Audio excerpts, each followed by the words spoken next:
तुम्हें कथा फ्रेंड जय जगन्नाथ आउ गोटे ब्लॉग को मु स्वागत जनाऊँगी।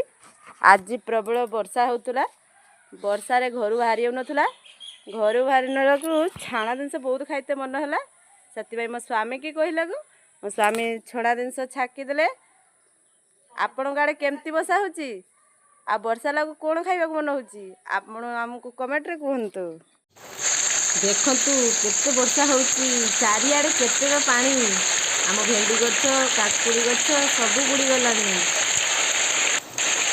वर्ष सारा एते वर्षा हो नथिला देखंतु केते मात्रा रे वर्षा होची। आपण गाड़े केमती वर्षा होची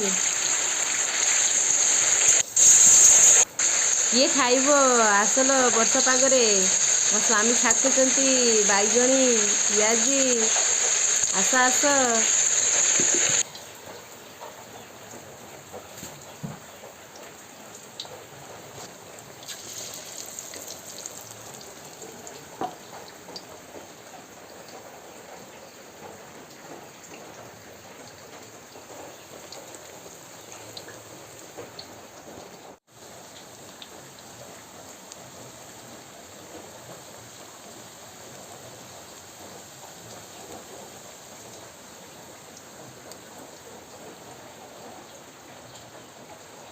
वीडियोटी केमती लगिला सांग मैंने जनइबे। रही जय जगन्नाथ।